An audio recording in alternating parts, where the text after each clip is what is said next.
കൂട്ടുകാരെ, അപ്പോൾ നമ്മൾ ഇന്ന് HSC ഫിസിക്കൽ സയൻസിന്റെ മറ്റൊരു വീഡിയോയിലേക്കാണ് പോകുന്നത്. ഈ ഒരു വീഡിയോയിൽ നമ്മൾ മൾട്ടിപ്പിൾ ചോയ്സ് ക്വസ്റ്റ്യൻസ് ആണ് ഉൾപ്പെടുത്തിയിരിക്കുന്നത്. ഈ മൾട്ടിപ്പിൾ ചോയ്സ് ക്വസ്റ്റ്യൻസ് എന്ന് പറയുന്നത് നമ്മളിപ്പോൾ ഓൾറെഡി മൊഡ്യൂൾ 7 കംപ്ലീറ്റ് ചെയ്തിട്ടുണ്ട്. മൊഡ്യൂൾ 7 ഹീറ്റ് ആൻഡ് തെർമോഡൈനാമിക്സ് എന്ന് പറയുന്ന ഏരിയ കംപ്ലീറ്റ് ആക്കിയിട്ടുണ്ട്. ഹീറ്റ് എന്താണ്, തെർമോഡൈനാമിക്സ് എന്താണ്, ഫ്രം +1 കെമിസ്ട്രി പോർഷൻസ് കംപ്ലീറ്റ് ചെയ്തു, +1 ഫിസിക്സ് പോർഷൻ കംപ്ലീറ്റ് ചെയ്തു, കൈനറ്റിക് തിയറി ഓഫ് ഗ്യാസസ് എന്ന് പറയുന്ന ഒരു 1 ഷോട്ട് വീഡിയോ. അങ്ങനെ നമ്മൾ ഈ മൊഡ്യൂൾ 7 എന്ന് പറയുന്നത് almost each and every portions നമ്മൾ കംപ്ലീറ്റ് ചെയ്തിട്ടുണ്ട്. ഇനി ഇതിനെ ബേസ് ചെയ്തിട്ടുള്ള ക്വസ്റ്റ്യൻ സീരീസ് ആയിരിക്കും, പൂൾ ഓഫ് ക്വസ്റ്റ്യൻസ് ആയിരിക്കും. അപ്പോൾ ഇതൊരു 2 സീരീസ് അല്ലെങ്കിൽ ഒരു 2 വീഡിയോസ്, ഈ ഒരു സീരീസിൽ 2 വീഡിയോസ് അല്ലെങ്കിൽ 3 വീഡിയോസ് ഉണ്ടാവും. ഇത് മൊഡ്യൂൾ 7 മാത്രമായിട്ടുള്ള ഒരു MCQ സീരീസ് ആണ്. ആദ്യമായിട്ട് കാണുന്നവരാണെങ്കിൽ അവർക്ക് ഡയറക്ട്ലി ഈ ഒരു വീഡിയോയിലേക്കാണ് പോകുന്നതെങ്കിൽ അവരോട് പറയുന്നതാണ് ഈ കാര്യങ്ങളൊക്കെ. ഓക്കെ, കണ്ടിന്യൂസ് ആയിട്ട് കണ്ടുവരുന്നവരോടല്ല. അപ്പോൾ ഈ multiple choice question is purely based on the module 7 heat and thermodynamics. Questions will be on മലയാളത്തിലായിരിക്കും ക്വസ്റ്റ്യൻസ് എല്ലാം. ഒരു 50 to 52, 53 ക്വസ്റ്റ്യൻസ് ഉണ്ടാവും ഈ ഒരു വീഡിയോയിൽ. ഓക്കെ, അപ്പോൾ നമുക്ക് വിതൗട്ട് വേസ്റ്റിംഗ് മച്ച് ടൈം നമുക്ക് പോവാം. അതിനു മുമ്പായിട്ട് ആരെങ്കിലും ആദ്യമായിട്ടാണ് ഈ ചാനൽ കാണുന്നതെങ്കിൽ നിങ്ങൾക്ക് ഈ വീഡിയോ ഇഷ്ടപ്പെട്ടാൽ ഒന്ന് ലൈക്ക് ചെയ്യുക, പിന്നെ അതുപോലെ തന്നെ സബ്സ്ക്രൈബ് ചെയ്യുക, ആ നോട്ടിഫിക്കേഷൻ ബെല്ലൊന്ന് എനേബിൾ ചെയ്തേക്കുക. അപ്പോൾ ഇത് അപ്ഡേറ്റ് വരുമ്പം അല്ലെങ്കിൽ ഇനിയും ഒരു വീഡിയോ ഞാൻ ഇടുമ്പോഴേക്കും നിങ്ങൾക്ക് നോട്ടിഫിക്കേഷൻ വന്നു. ഓക്കെ, അപ്പോൾ will move to MCQ series. അപ്പോൾ ഇന്നത്തെ ഒന്നാമത്തെ ചോദ്യം ഇതാണ്: താപത്തിന്റെ ഏകകമായി കണക്കാക്കപ്പെടുന്നത് ഏതാണ്? യൂണിറ്റ് ഓഫ് ഹീറ്റ്, ഹീറ്റിന്റെ യൂണിറ്റ് എന്താണ്? Option A joule, option B dyne, option C second, option D newton. Okay, ഉത്തരം ഞാനിവിടെ കൊടുത്തുപോയി, sorry, I'm really sorry. Option A ആണ്, ജൂൾ ആണ് ഉത്തരം. താപത്തിന്റെ ഏകകം എന്ന് പറയുന്നത്, ദ യൂണിറ്റ് ഓഫ് ഹീറ്റ് എന്ന് പറയുന്നത് എന്താണ്? ജൂൾ ആണ്. അടുത്ത, താഴെ പറയുന്നവയിൽ ഏതാണ് താപം വ്യാപിക്കുന്ന പ്രക്രിയയല്ലാത്തത്? താഴെ പറയുന്നവയിൽ ഏതാണ് താപം വ്യാപിക്കുന്ന പ്രക്രിയയല്ലാത്തത്? വികിരണം, റേഡിയേഷൻ, ചാലനം, കണ്ടക്ഷൻ, സംവഹനം, കൺവെക്ഷൻ, വികാസം, എക്സ്പാൻഷൻ. അപ്പോൾ താപം വ്യാപിക്കുന്നു അല്ലെങ്കിൽ സ്പ്രെഡ് ഓഫ് ഹീറ്റ് ഇല്ലാത്തത് ഇതിനകത്ത് ഏതാണ്? റേഡിയേഷൻ ആണോ, കണ്ടക്ഷൻ ആണോ, കൺവെക്ഷൻ ആണോ, എക്സ്പാൻഷൻ ആണോ? വികിരണമാണോ, ചാലനമാണോ, സംവഹനമാണോ, വികാസമാണോ? Okay, very good. Correct answer is expansion, that is വികാസമാണ് കറക്റ്റ് ആൻസർ. അടുത്തത് നമ്മൾ മൂന്നാമത്തെ ചോദ്യത്തിലേക്ക് പോവുകയാണ്. മൂന്നാമത്തെ ചോദ്യം എന്ന് പറയുന്നത്, ഭൗതിക ശാസ്ത്രത്തിൽ താപധാരിത അല്ലെങ്കിൽ തെർമൽ കണ്ടക്ടിവിറ്റി കൂടുതലുള്ള വസ്തു ഏത്? ഭൗതിക ശാസ്ത്രത്തിൽ താപധാരിത കൂടുതലുള്ള വസ്തു ഏത്? എ വെള്ളം, ബി താമ്രം, സി മരം, ഡി കുപ്പി. ഏതാണ്? വെള്ളമാണോ, താമ്രം കോപ്പർ, മരം, കുപ്പി ഏതാണ്? അത് തന്നെ, താമ്രമാണ് ഉത്തരം, കോപ്പർ ആണ് ആൻസർ. അടുത്ത ചോദ്യം, താപമിതിയായ പദാർത്ഥം, ദാറ്റ് ഇസ് തെർമൽ ഇക്വിലിബ്രിയം എന്നതിന്റെ അർത്ഥം എന്താണ്? ഒരു substance is in thermal equilibrium അല്ലെങ്കിൽ ഒരു സിസ്റ്റം ഒരു തെർമൽ ഇക്വിലിബ്രിയത്തിലാണ് എന്ന് പറയുന്നത് കൊണ്ട് ഉദ്ദേശിക്കുന്നത് എന്താണ്? ഉഷ്ണതാപ വ്യത്യാസം കുറഞ്ഞിരിക്കുന്ന അവസ്ഥ, എല്ലാ വസ്തുക്കളുടെയും താപനില ഒരേ അവസ്ഥ ആകുന്നു, ഒരു വസ്തുവിന്റെ താപനില വർദ്ധിക്കുന്ന അവസ്ഥ, താപസന്തുലിതാവസ്ഥയിൽ താപം കൂടുതൽ സംചരിക്കുന്ന അവസ്ഥ. തെർമൽ ഇക്വിലിബ്രിയം എന്നതുകൊണ്ട് ഉദ്ദേശിക്കുന്നത് എന്താണ്? അതെ, എല്ലാ വസ്തുക്കളുടെയും താപനില ഒന്നാവുന്ന അവസ്ഥ, എല്ലാ വസ്തുക്കളുടെയും താപനില സെയിം ആവുന്ന അവസ്ഥയെയാണ് നമ്മൾ താപമിതിയായ പദാർത്ഥം എന്നതുകൊണ്ട് ഉദ്ദേശിക്കുന്നത്. ഓക്കെ, ക്വസ്റ്റ്യൻ നമ്പർ 5ലേക്ക് പോവാം. താപത്തിന്റെ ഒരു രൂപാന്തരത, അതായത് തെർമൽ എക്സ്പാൻഷൻ എവിടെയാണ് പ്രധാനമായിരിക്കുന്നത്? തെർമൽ എക്സ്പാൻഷൻ, ആ ഒരു വികസനം, താപത്തിന്റെ വികസനം എവിടെയാണുള്ളത്? പാലത്തിലുണ്ടാവും, വൈദ്യുതി ലൈനുകളിലുണ്ട്, പൈപ്പുകളിലാണോ, അതോ മുകളിലുള്ള എല്ലാ ഉത്തരവും ശരിയാണോ? താപത്തിന്റെ തെർമൽ എക്സ്പാൻഷൻ എവിടെയാണ് കാണപ്പെടുന്നത്? പ്രധാനമാണ്. ഓക്കെ, എവിടെയൊക്കെയാണ് ഇവിടെ തെർമൽ എക്സ്പാൻഷൻ പ്രധാനമായിട്ടുള്ളത് എന്നാണ് ഉദ്ദേശം. ക്വസ്റ്റ്യൻ, പാലത്തിലുണ്ടാവും, വൈദ്യുതി ലൈനുകളിലാണോ, പൈപ്പുകളിലാണോ, മുകളിലുള്ള എല്ലാ ഉത്തരവും ശരിയാണോ? ഉത്തരം, മുകളിലുള്ള എല്ലാ ഉത്തരങ്ങളും ശരിയാണ്. തെർമൽ എക്സ്പാൻഷൻ നമ്മൾ പാലത്തിൽ കാണുന്നുണ്ട്. ഇൻ ബിറ്റ്വീൻ സം കോൺക്രീറ്റ് ഒരു ഏരിയയ്ക്ക് ശേഷം കുറച്ച് ഒരു ഗ്യാപ്പ് കാണുന്നുണ്ട്. This for the expansion of this bridge. പിന്നെ വൈദ്യുതി ലൈനുകളിലുണ്ട്, പൈപ്പുകളിലുണ്ട്. അപ്പൊ ഈ പറയുന്ന 3ഉം ശരിയാണ്. അടുത്തത്, ഗ്രീൻ ഹൗസ് പ്രഭാവം ഉണ്ട്, ഏതുകൊണ്ടാണ്? വിച്ച് മീൻസ് ഗ്രീൻ ഹൗസ് പ്രഭാവം ഇതിൽ ഏത് ഓപ്ഷൻ കൊണ്ടാണ് ഉണ്ടാവുന്നത്? ഒന്നാമത്തെ എ കാർബൺ ഡൈ ഓക്സൈഡ് ആണോ ഗ്രീൻ ഹൗസ് ഇഫക്റ്റിന് റീസൺ?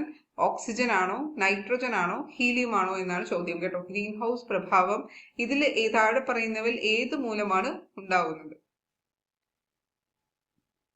ഓക്കെ, അതെ, കറക്റ്റ് ആൻസർ എന്ന് പറയുന്നത് കാർബൺ ഡൈ ഓക്സൈഡ് ആണ്, CO2 ആണ് കറക്റ്റ് ആൻസർ എന്ന് പറയുന്നത്. ഇനി നമുക്ക് ക്വസ്റ്റ്യൻ നമ്പർ 7ലേക്ക് പോവാം. സൗരോദ്ഗമനം അല്ലെങ്കിൽ സോളാർ റേഡിയേഷൻ എന്നത് എന്താണ്? What do you mean by solar radiation?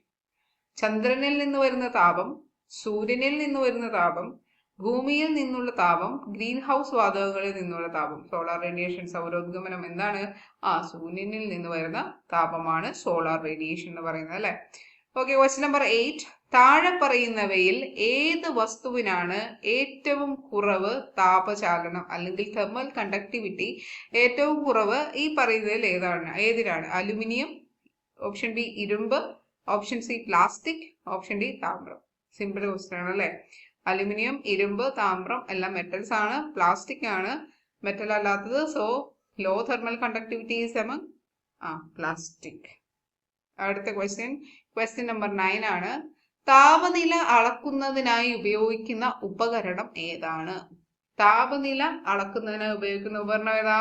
Barometer, hygrometer, താപമാപിനി, അനിമോമീറ്റർ. ഏതാ? താപമാപിനി അല്ലെങ്കിൽ തെർമോമീറ്റർ.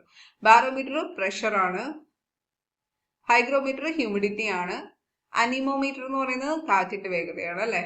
ഓക്കെ, അടുത്തത് ശൂന്യ കെൽവിൻ എന്താണ് വ്യക്തമാക്കുന്നത്? ശൂന്യ കെൽവിൻ എന്നതുകൊണ്ട് ഉദ്ദേശിക്കുന്നത് എന്താണ്? ഏറ്റവും ഉയർന്ന താപനില, ഏറ്റവും കുറഞ്ഞ താപനില, ദ്രവീഭവന ബിന്ദു, തിങ്കലിന്റെ ഉപരിതല താപനില.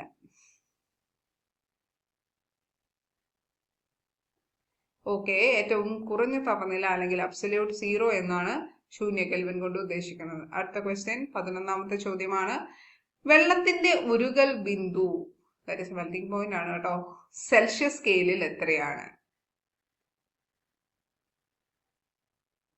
വെള്ളത്തിന്റെ ഉരുകൽ ബിന്ദു സെൽഷ്യസ് സ്കെയിലിൽ എത്രയാണ്? 0 degree Celsius, 32 degree Celsius, 100 degree Celsius, -273 degree Celsius. ഏതായിരിക്കും? 0 ഡിഗ്രി സെൽഷ്യസ് ആയിരിക്കും ഉരുകൽ ബിന്ദു. മലയാളീകരിച്ചപ്പോൾ സംഭവിച്ചതാണ് കേട്ടോ.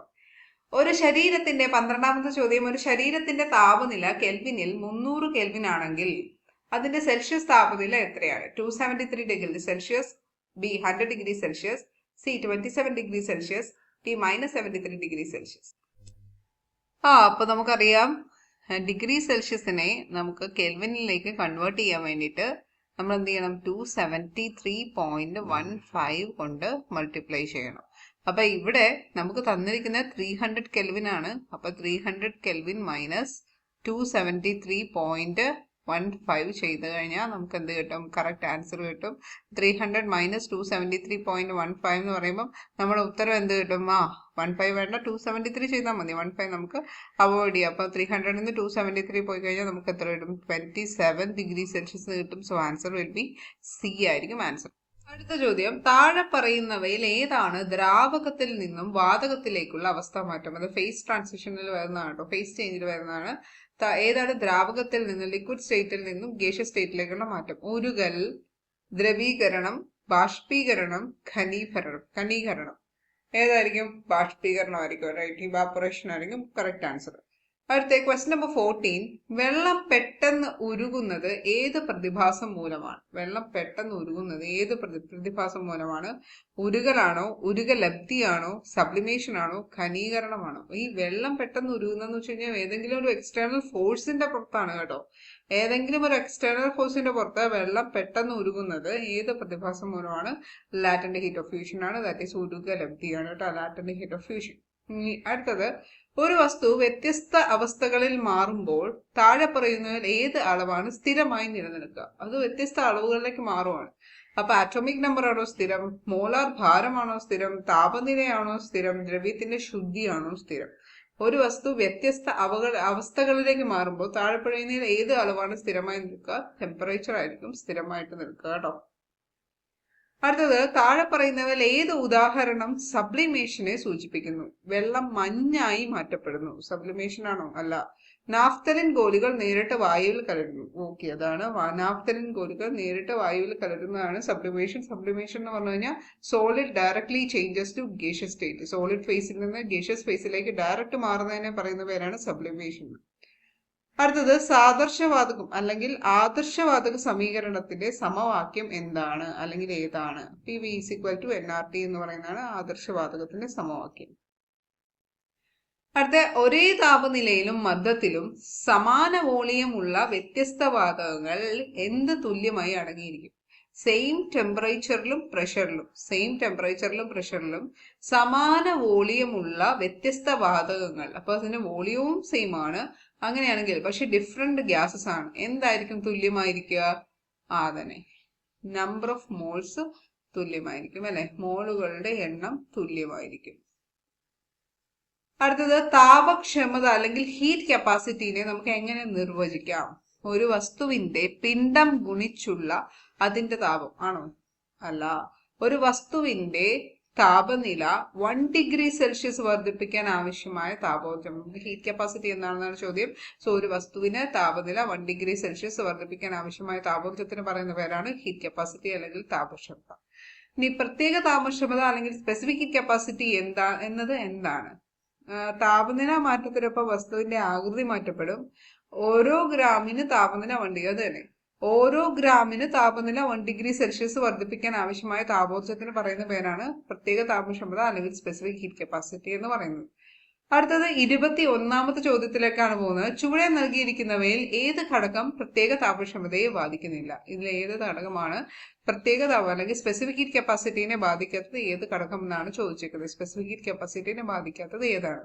വസ്തുവിന്റെ വസ്തുത, that is nature of the substance, വസ്തുവിന്റെ പിണ്ഡം, മാസ് ഓഫ് ദ സബ്സ്റ്റൻസ്, വസ്തുവിന്റെ താപനില, ടെമ്പറേച്ചർ ഓഫ് ദ സിസ്റ്റം, വസ്തുവിന്റെ രൂപം, shape of the system. Okay, shape of the system നമ്മൾക്ക് അതിനൊന്നും പറയുന്നില്ല. So shape of the system will be the answer, അല്ലെങ്കിൽ വസ്തുവിന്റെ രൂപമായിരിക്കും സ്പെസിഫിക് ഹീറ്റ് കപ്പാസിറ്റിനെ ബാധിക്കാത്തത്. ഇനി അടുത്ത ചോദ്യം നോക്കാം. ചുവടെ നൽകിയിരിക്കുന്നവയിൽ ഏതാണ് ജലത്തിന്റെ പ്രത്യേക താപക്ഷമതയുടെ യൂണിറ്റ് ആണ് ഏകകം. ജലത്തിന്റെ സ്പെസിഫിക് ഹീറ്റ് കപ്പാസിറ്റിയുടെ യൂണിറ്റ് ഏതാണ്? Joule per kilogram per kelvin, അല്ലെ joule divided by kilogram kelvin എന്ന് പറയുന്നതായിരിക്കും എന്റെ യൂണിറ്റ്. ഇതായിരിക്കും എന്റെ യൂണിറ്റ് എന്ന് പറയുന്നത്.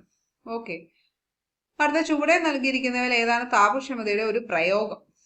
ഓക്കെ, ഹീറ്റ് കപ്പാസിറ്റിയുടെ ഒരു പ്രയോഗം ഏതാണ്? ഭക്ഷണം വേവിക്കൽ, തണുത്ത വെള്ളത്തിൽ ഉരുകിയ മഞ്ഞ് ചേർക്കുമ്പോൾ, താപനില കുറയ്ക്കാനായി വെള്ളം ഉപയോഗിക്കാൻ, മുകളിൽ പറയുന്നവയല്ല. ഇതെല്ലാം ഭക്ഷണം വേവിക്കാൻ, തണുത്ത വെള്ളത്തിൽ ഉരുകിയ മഞ്ഞ്, താപനില കുറയ്ക്കാനായി വെള്ളം ഉപയോഗിക്കുന്നു, മുകളിൽ പറഞ്ഞവയെല്ലാം താപക്ഷമതയുടെ ഹീറ്റ് കപ്പാസിറ്റിയുടെ വേരിയസ് ആപ്ലിക്കേഷൻസ് ആണ്. അടുത്തത് റെഗുലേഷൻ അല്ലെങ്കിൽ വിജിലേഷൻ. അതിന് എന്താ പറയുന്നത്? റെഗുലേഷൻ എന്ന് പറഞ്ഞു കഴിഞ്ഞാല് അപ്പൊ ഈ റെഗുലേഷന്റെ മലയാളം എന്ന് പറയുന്നത് പുനർഹിമായനം എന്നാണ് കേട്ടോ. പുനർഹിമായനം എന്നത് എന്താണ്? താപനില വർദ്ധിക്കുമ്പോൾ വസ്തുക്കൾ വസ്തുത മാറ്റുന്നത്. ഉയർന്ന മർദ്ദത്തിൽ മഞ്ഞുരുകുകയും മർദ്ദം നീങ്ങിയപ്പോൾ വീണ്ടും ഘനമാകുകയും ചെയ്യുന്നു. അതാണ് റെഗുലേഷൻ എന്ന് പറയുന്നത്. അതായത് ഉയർന്ന മർദ്ദത്തിൽ മഞ്ഞുരുകുകയും മർദ്ദം നീങ്ങിയപ്പോൾ വീണ്ടും, അത് ഇവിടെ +1 ഫിസിക്സിലെ ബുക്ക് വെച്ചിട്ട് പഠിച്ചതാണ് കേട്ടോ റെഗുലേഷൻ എന്ന് പറയുന്നത്. ഇനി അടുത്തത് 25ാമത്തെ ചോദ്യം. ചുവടെ പറയുന്നവയിൽ ഏതാണ് റെഗുലേഷൻ ഒരു ഉദാഹരണം? തണുത്ത സസ്യജലം ബാഷ്പമാകുന്നത്, ഒരു വയർ ഐസ് ബ്ലോക്കിനടിയിലൂടെ കടക്കുമ്പോൾ പിന്നിൽ വീണ്ടും കട്ടിയാവുന്നത്, ഉരുകുന്ന വരുമ്പ് വീണ്ടും ഘനമാകുന്നത്, വെള്ളം തിളച്ചപ്പോൾ ബാഷ്പമാകുന്നത്. ഏതായിരിക്കും? ഒരു വയർ ഐസ് ബ്ലോക്കിനടിയിലൂടെ. സെയിം ഈ ഒരു എക്സ്പെരിമെന്റ് ഫിഗർ ബേസ് ചെയ്ത് നമ്മുടെ ACERT ടെക്സ്റ്റ് ബുക്ക് +1 ഫിസിക്സിൽ പറയുന്നുണ്ട്. അടുത്ത റെഗുലേഷൻ പ്രതിഭാസം എന്തിനു സഹായിക്കുന്നു? അതായത് പുനർഹിമായനം. ആൽപ്സ് പർവ്വതങ്ങളിൽ പടിക്കെട്ടുകൾ രൂപപ്പെടാൻ, ഗ്ലേഷ്യറുകൾ നീങ്ങാൻ, കാറ്റിന്റെ വേഗത കുറയ്ക്കാൻ, സമുദ്രജലം ഒഴുകാൻ. ഗ്ലേഷ്യറുകൾ നീക്കാൻ, ഐസ് തെന്നി നീങ്ങുന്നതിന് കാരണമാണ് ഈ റെഗുലേഷൻ അല്ലെങ്കിൽ പുനർഹിമായനം എന്ന് പറയുന്നത്. മഞ്ഞ് റെഗുലേഷൻ പ്രക്രിയയിലൂടെ ഉരുകുന്നതിനുള്ള പ്രധാന കാരണം എന്താണ്? ഉയർന്ന മർദ്ദം. It is purely related to pressure ആണ് കേട്ടോ. അപ്പോൾ ഉയർന്ന മർദ്ദം ബാധിക്കുന്നതാണ് ഇതിന് കാരണം. ഇനി റെഗുലേഷൻ ഏത് വസ്തുവിലാണ് പ്രധാനമായും കണ്ടുവരുന്നത്? ഇരുമ്പ്, വെള്ളം, പാരഫിൻ, ഗ്ലാസ്. വെള്ളം അല്ലെ മഞ്ഞ്, അതിന് നമ്മൾ റെഗുലേഷൻ എന്ന് പറയുന്ന ഈ ഒരു പ്രോസസ്സ് കാണുന്നത്. അടുത്ത നമ്മൾ വീണ്ടും തെർമൽ എക്സ്പാൻഷൻ എന്ന് പറയുന്ന ഏരിയയിലേക്ക് പോവാണ്. ഒരു വസ്തുവിന്റെ, what you mean by thermal expansion? ഒരു വസ്തുവിന്റെ താപനില കുറഞ്ഞപ്പോൾ അതിന്റെ അളവിൽ വർധന. ഒരു വസ്തുവിന്റെ താപനില കൂടുമ്പോൾ അതിന്റെ അളവിൽ ഉണ്ടാകുന്ന വർധന. വസ്തുക്കളുടെ ദ്രവീഭാവം. ഒരു വസ്തുവിന്റെ ഘനം വർദ്ധിക്കുന്നതും വോളിയം കുറയുന്നതും. ഏതായിരിക്കും കറക്റ്റ് ആൻസർ? അപ്പോൾ ഇവിടെ തെർമൽ എക്സ്പാൻഷൻ എന്ന് പറയുന്നത് ഒരു വസ്തുവിന്റെ താപനില കൂടുമ്പോൾ, താപനില കൂടുമ്പോൾ അതിന്റെ അളവിൽ ഉണ്ടാകുന്ന വർധനത്തിനാണ് നമ്മൾ തെർമൽ എക്സ്പാൻഷൻ എന്ന് പറയുന്ന ഓപ്ഷൻ ബി ആയിരിക്കും കറക്റ്റ് ആൻസർ എന്ന് പറയുന്നത് കേട്ടോ. അടുത്തത് നമ്മൾ താപീയ വികാസത്തിന്റെ 3 തരം ഏവയാണ്. അടുത്ത 30ാമത്തെ ചോദ്യമാണ്. താപീയ വികാസത്തിന്റെ 3 തരം ഏവയാണ്? ഏതൊക്കെയാണ് നമ്മൾ പഠിച്ചതാണ്. ഓപ്ഷൻ എ ഘനത, ദ്രവീഭാവം, സംയോജനം. ഓപ്ഷൻ ബി റെഗുലേഷൻ, ഉരുകൽ, ദ്രവീകരണം. ഓപ്ഷൻ സി രേഖീയ വികാസം, ഭാഗഫല വികാസം, ആമാശയ വികാസം. ഓപ്ഷൻ ഡി രേഖീയ വികാസം, ഉപരിതല വികാസം, ഖനീയ വികാസം. ഏതാണ്?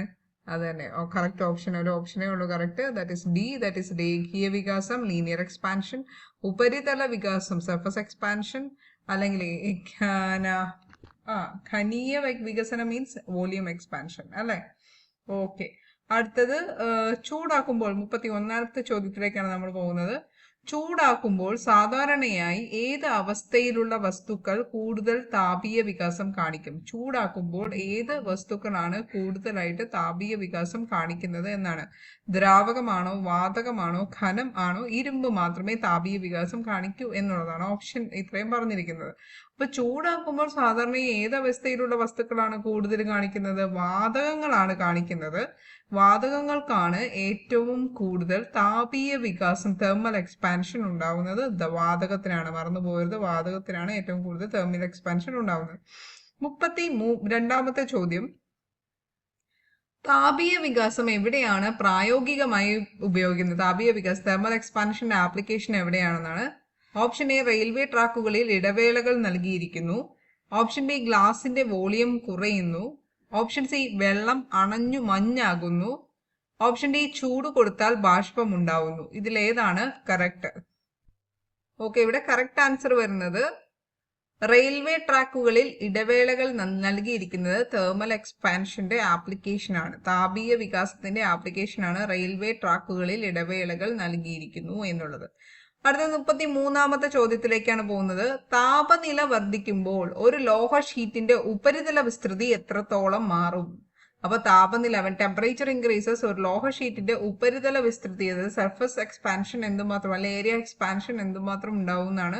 2 മടങ്ങ് രേഖീയ വികാസത്തിന്റെ മൂല്യമായിരിക്കും. അതായത് ലീനിയർ എക്സ്പാൻഷന്റെ 2 മടങ്ങായിരിക്കും, അല്ലെങ്കിൽ 3 മടങ്ങായിരിക്കും. അതേപടി തുടരുന്നു. ഓപ്ഷൻ ഡി 4 ഇരട്ടിയായി വർദ്ധിക്കും. ഏതായിരിക്കും? അത് തന്നെ ഓപ്ഷൻ എ ആണ്. 2 മടങ്ങ് രേഖീയ വികാസത്തിന്റെ മൂല്യമായിട്ട് അത് വർദ്ധിക്കും. കാരണം എന്താ? സർഫസ് എക്സ്പാൻഷൻ എന്ന് പറയുന്നത്, സർഫസ് എക്സ്പാൻഷൻ കോയിഫിഷ്യന്റ് എന്ന് പറയുന്നത് 2 ഇൻറ്റു ലീനിയർ എക്സ്പാൻഷൻ കോയിഫിഷ്യന്റ് ആണ്. നമ്മൾ അവിടെ 1:2:3 എന്ന് പറയുന്ന ഒരു റേഷ്യോ പഠിച്ചായിരുന്നു അല്ലെ. ലീനിയർ എക്സ്പാൻഷൻ, അതുപോലെ തന്നെ സർഫസ് എക്സ്പാൻഷൻ കോയിഫിഷ്യന്റ്, പിന്നെ വോളിയം എക്സ്പാൻഷൻ കോയിഫിഷ്യന്റ്. അടുത്ത 34ാമത്തെ ചോദ്യത്തിലേക്ക് പോവാം. 34ാമത്തെ ചോദ്യം മറ്റൊന്നുമല്ല. ഖനീയ വികാസത്തിന്റെ സഹഗുണം, അതായത് കോയിഫിഷ്യന്റ് ഓഫ് വോളിയം എക്സ്പാൻഷൻ എന്നത് എത്രയാകും? എപ്പോഴാണ് linear expansion? What is the relation between linear expansion and volume expansion എന്നുള്ളതാണ്. രേഖീയ വികാസ സഹഗുണത്തിന്റെ ഇരട്ടിയാകും. രേഖീയ വികാസ സഹഗുണത്തിന്റെ 3 ഇരട്ടിയാകും. ഉപരിതല വികാസ സഹഗുണത്തിന്റെ പാതിയാകും. മാറ്റമില്ല. ഏതായിരിക്കും? നമ്മൾ 1:2:3 പറഞ്ഞില്ലേ. അപ്പൊ ഇവിടെ തന്നെ 3 ഇരട്ടിയാകും. ഇപ്പൊ നമുക്ക് ക്വസ്റ്റ്യൻ എന്ന് പറയുന്നത് ഇത് തന്നെയാണ്. ഒന്നുകൂടെ പറയാം ക്വസ്റ്റ്യൻ. താപനില വർദ്ധിക്കുമ്പോൾ ഒരു ലോഹ ഷീറ്റിന്റെ ഉപരിതലയ്ക്ക് മാത്രം മാറ്റിയിട്ട് നമ്മൾ എന്ത് ആഡ് ചെയ്തു? ഖനീയ വികാസത്തിന് എന്ത് സംഭവിക്കും? അതാണ് ചോദ്യം വന്നിരിക്കുന്നത് കേട്ടോ. അപ്പൊ ഇവിടെ വോളിയം എക്സ്പാൻഷൻ കോയിഫിഷ്യൻ അല്ലെങ്കിൽ രേഖീയ വികാസ സഹഗുണത്തിന്റെ 3 ഇരട്ടിയാകും. അതായത് രേഖീയ വികാസ സഹഗുണം എന്ന് പറഞ്ഞു കഴിഞ്ഞാൽ ലീനിയർ എക്സ്പാൻഷൻ കോയിഫിഷ്യന്റിന്റെ 3 മടങ്ങാവും. ഏതാ? നമ്മുടെ വോളിയം എക്സ്പാൻഷൻ കോയിഫിഷ്യൻ അല്ലെങ്കിൽ ഖനീയ വികാസ സഹഗുണം എന്ന് പറയുന്നത്. ഓക്കെ, അടുത്ത 35ാമത്തെ ചോദ്യത്തിലേക്ക് പോവാം. ചുവടെ പറയുന്നവയിൽ ഖനീയ വികാസത്തിന് ഉദാഹരണമായത് ഏതാണ്? എ, ഒരു ഇരുമ്പ് പാത്രം ചൂടായപ്പോൾ അതിന്റെ വോളിയം വർദ്ധിക്കുന്നു. ഖനീയ വികാസമാണ്. ബി, വെള്ളം 4 ഡിഗ്രി സെൽഷ്യസിൽ ഏറ്റവും കുറവായ വോളിയം കാണിക്കുന്നു. സി, ഒരു റബ്ബർ ബലൂൺ തണുപ്പിക്കുമ്പോൾ ചുരുങ്ങുന്നു. ചുരുങ്ങുന്നു ആണ് കേട്ടോ. ഡി വെള്ളം തിളച്ച് ബാഷ്പമാകുന്നു. അപ്പൊ ഇവിടെ നോക്കിയേ, ഖനീയ വികാസം എന്ന് പറയുമ്പോൾ വോളിയം എക്സ്പാൻഷൻ നടക്കുന്ന ഒരേ ഒരു ഓപ്ഷനേ ഉള്ളൂ, ദാറ്റ് ഈസ് ഓപ്ഷൻ എ. ഒരു ഇരുമ്പ് പാത്രം ചൂടായപ്പോൾ അതിന്റെ വോളിയം വർദ്ധിക്കുന്നു എന്നുള്ളത്. ഓക്കെ, അടുത്ത 36ാമത്തെ ചോദ്യം, താപമർദ്ദം, അതായത് തെർമൽ സ്ട്രെസ് എന്നാണ് ഇവിടെ ഉദ്ദേശിക്കുന്നത് കേട്ടോ. താപമർദ്ദം തെർമൽ സ്ട്രെസ് ആണ്, തെർമൽ പ്രഷർ അല്ല. താപമർദ്ദം ഏത് ഘടകങ്ങളെ ആശ്രയിച്ചിരിക്കുന്നു? ഓപ്ഷൻ എ വസ്തുവിന്റെ താപചാലകത, ഓപ്ഷൻ ബി വസ്തുവിന്റെ രേഖീയ വികാസ സഹഗുണം, ഓപ്ഷൻ സി വസ്തുവിന്റെ യങ്സ് ഗുണിതം, ഓപ്ഷൻ ഡി മുകളിൽ പറയുന്നതെല്ലാം. ഇവിടെ ഉത്തരം മുകളിൽ പറയുന്നതെല്ലാമാണ്. തെർമൽ സ്ട്രെസ് എന്ന് പറയുന്നത് വസ്തുവിന്റെ താപചാലകത്തിനെ, കണ്ടക്ടിവിറ്റിനെ ഡിപ്പെൻഡ് ചെയ്യുന്നു. അതുപോലെ തന്നെ ലീനിയർ എക്സ്പാൻഷൻ കോയിഫിഷ്യന്റിനെ ഡിപ്പെൻഡ് ചെയ്യുന്നു. അതുപോലെ തന്നെ യങ്സ് മോഡുലസിനെ ഡിപ്പെൻഡ് ചെയ്യുന്നുണ്ട്. ഇനി അടുത്തത് 37ാമത്തെ ചോദ്യം, താപമർദ്ദം കുറയ്ക്കുന്നതിനായി റെയിൽവേ ട്രാക്കുകളിൽ എന്താണ് ചെയ്യുന്നത്? ഓക്കെ, നമുക്ക് ഓൾറെഡി അറിയാം തെർമൽ സ്ട്രെസ് കുറയ്ക്കാൻ വേണ്ടിയിട്ട് there is a gap between these ട്രാക്കുകൾ തമ്മിൽ ഇടവേളകൾ നൽകുന്നു. അപ്പൊ അത് തന്നെയാണ് ഉത്തരം, ട്രാക്കുകൾ തമ്മിൽ ഇടവേളകൾ നൽകുന്നു എന്നുള്ളതാണ്. അടുത്തത് 38ാമത്തെ ചോദ്യത്തിലേക്ക് പോവുകയാണ്. താപമർദ്ദം ഒഴിവാക്കാൻ താഴെ പറയുന്നവയിൽ ഏത് വസ്തുവാണ് സാധാരണയായി ഉപയോഗിക്കുന്നത്? തെർമൽ സ്ട്രെസ് കുറയ്ക്കാൻ വേണ്ടിയിട്ട് നമ്മൾ ഇതിനകത്ത് ഇരുമ്പ്, catalogue, Pyrex glass, sodium chloride, ഇതിലേതാണ് കോമൺ ആയിട്ട് യൂസ് ചെയ്യുന്നത്? തെർമൽ സ്ട്രെസ് കുറയ്ക്കാൻ വേണ്ടിയിട്ട് എന്താണ് ഉപയോഗിക്കുന്നത്? വിച്ച് മീൻസ് അത് ഒരു പെർട്ടിക്കുലർ ഏരിയ അല്ലാണ്, ഒരു പെർട്ടിക്കുലർ ഏരിയ ഓഫ് ഇൻഡസ്ട്രി എന്നാണ് ഉദ്ദേശിക്കുന്നത് കേട്ടോ. അത് ഉത്തരം പൈറക്സ് ഗ്ലാസ് ആണ്. ലബോറട്ടറിയിലൊക്കെ താപവികാസം കുറവായതിനാൽ ഇത് ലബോറട്ടറി ഉപകരണങ്ങളിൽ ഉപയോഗിക്കുന്നു. ഓക്കെ, താപവികാസം ഇവിടെ ഏറ്റവും കുറവ് പൈറക്സ് ഗ്ലാസിനാണ്. അടുത്തത്, താപമർദ്ദം തെർമൽ സ്ട്രെസ് എന്നത് എന്താണ്? What is thermal stress? അതായത് ഒരു വസ്തുവിന്റെ താപനില കുറയുമ്പോൾ അതിന്റെ ദൈർഘ്യം വർദ്ധിക്കുന്നു. ഓപ്ഷൻ ബി, ഒരു വസ്തുവിന്റെ താപവ്യാപനം തടയുമ്പോൾ അതിൽ ഉളവാകുന്ന മർദ്ദം അല്ലെങ്കിൽ സ്ട്രെസ്. ഒരു വസ്തുവിന്റെ ഘനം വർദ്ധിക്കുന്നതിനുള്ള പ്രതിഭാസം. ഡി, ഓപ്ഷൻ ഡി, താപനില വർദ്ധിക്കുമ്പോൾ വസ്തു ഉരുകുന്നു. ഇവിടെ കറക്റ്റ് ഓപ്ഷൻ ഏതായിരിക്കും? അത് തന്നെ മർദ്ദമായിരിക്കും അല്ലെ. താപമർദ്ദം എന്ന് പറയുമ്പോൾ ഒരു വസ്തുവിന്റെ താപവ്യാപനം തടയുമ്പോൾ അതിൽ ഉളവാകുന്ന മർദ്ദത്തിന് നമ്മൾ പറയുന്ന പേരാണ് തെർമൽ സ്ട്രെസ് എന്ന്. ഇപ്പൊ തെർമൽ സ്ട്രെസ് എന്ന് പറഞ്ഞു കഴിഞ്ഞാൽ അതിന്റെ താപവ്യാപനം തടയാൻ വേണ്ടിയിട്ട് നമ്മൾ കൊടുക്കുന്ന മർദ്ദത്തിനെ പറയുന്ന പേരാണ് തെർമൽ സ്ട്രെസ് എന്ന് പറയുന്നത്. എന്നിട്ട് നമ്മൾ ലീനതാപത്തിലേക്കാണ് പോകുന്നത്. ക്വസ്റ്റ്യൻ നമ്പർ 40, ലീനതാപം അഥവാ ലേറ്റന്റ് ഹീറ്റ് എന്നാൽ എന്താണ്? ഓപ്ഷൻ എ, ഒരു വസ്തുവിന്റെ താപനില കൂടുമ്പോൾ ഉണ്ടാകുന്ന താപവ്യാപനം. ഓപ്ഷൻ ബി, ഒരു വസ്തുവിന്റെ അവസ്ഥാ മാറ്റത്തിനായി ആവശ്യമുള്ള താപോർജ്ജം എന്നാൽ താപനിലയിൽ മാറ്റമില്ല. ഓപ്ഷൻ സി, ഒരു വസ്തുവിന്റെ ദൈർഘ്യത്തിൽ ഉണ്ടാകുന്ന മാറ്റം. ഓപ്ഷൻ ഡി, ഒരു വസ്തുവിന്റെ താപചാലകതയെ കുറിക്കുന്ന പ്രതിഭാസം. അപ്പൊ ഇവിടെ എന്തായിരിക്കും ലീനതാപം എന്ന് പറയുന്നത്? ഒരു വസ്തുവിന്റെ അവസ്ഥാ മാറ്റത്തിനായി ആവശ്യമുള്ള താപോർജ്ജമാണ് ലീനതാപം എന്ന് പറയുന്നത്. അവിടെ ടെമ്പറേച്ചറിൽ മാറ്റമില്ല, ടെമ്പറേച്ചർ കോൺസ്റ്റന്റ് ആയിരിക്കും. ഇപ്പം നമ്മൾ സോളിഡിൽ നിന്ന് ലിക്വിഡിലേക്ക് പോകുമ്പോൾ നമ്മൾ ഈ ഒരു ഗ്രാഫ് വരച്ചായിരുന്നു. അപ്പൊ ഈ ഒരു പർട്ടിക്കുലർ സ്റ്റേറ്റിൽ ഇവിടെ ടെമ്പറേച്ചറിന് മാറ്റമൊന്നുമില്ല, പക്ഷെ വസ്തു എന്തായി മാറുന്നു? അവസ്ഥ ചേഞ്ച് ഓഫ് ഫേസ് ചേഞ്ച് നടത്തിക്കൊണ്ടിരിക്കുകയാണ് ഇവിടെ. അപ്പോൾ ആ ഒരു പർട്ടിക്കുലർ ഹീറ്റിനെയാണ് നമ്മൾ ലാറ്റന്റ് ഹീറ്റ് അല്ലെങ്കിൽ ലീനതാപം എന്നതുകൊണ്ട് ഉദ്ദേശിക്കുന്നത്. ഓപ്ഷൻ ബി ആണ് ഇവിടെ കറക്റ്റ് ആൻസർ എന്ന് പറയുന്നത്. ക്വസ്റ്റ്യൻ നമ്പർ 41ലേക്ക് പോകാം. ചുവടെ പറയുന്നവയിൽ ഏത് ലീനതാപത്തിന്റെ ഉദാഹരണമാണ്? ഏതാണ് ലീനതാപത്തിന് ഉദാഹരണം? വെള്ളം തിളച്ചപ്പോൾ ബാഷ്പമാകുന്നു. ഓക്കെ, വെള്ളം തിളച്ചപ്പോൾ ബാഷ്പമാകുന്നു. ഇരുമ്പ് ചൂടാകുമ്പോൾ നീളുന്നു. മഞ്ഞുരുകുമ്പോൾ വെള്ളമാകുന്നു. റബ്ബർ വലിച്ചു നീട്ടുമ്പോൾ ദൈർഘ്യം കൂടുന്നു. ഓക്കെ, ഇവിടെ മഞ്ഞുരുകുമ്പോൾ വെള്ളമാകുന്നു എന്നുള്ളതാണ് കറക്റ്റ് ആൻസർ വരുന്നത്. അതായത് മഞ്ഞുരുകുന്നു, വെള്ളമാകുന്നു, അവിടെ ലാറ്റന്റ് ഹീറ്റ് അതായത് ടെമ്പറേച്ചറിന് വ്യത്യാസം ഒന്നും മാറുന്നില്ല. ഓക്കെ, ഇനി ഇവിടെ 42ാമത്തെ ചോദ്യത്തിലേക്ക് പോവാണ്. 1 കിലോഗ്രാം വെള്ളം 100 ഡിഗ്രി സെൽഷ്യസിൽ നിന്ന് ബാഷ്പമാകാൻ എത്ര താപോർജ്ജമാണ് ആവശ്യമുള്ളത്? 1 കിലോഗ്രാം വെള്ളം 100 ഡിഗ്രി സെൽഷ്യസിൽ നിന്ന് ബാഷ്പമാകാൻ എത്ര താപോർജ്ജമാണ് ആവശ്യമായത്? 2260 kilo joule, 4200 joule, 540 calorie, 1000 joule. ഏതായിരിക്കും കറക്റ്റ്?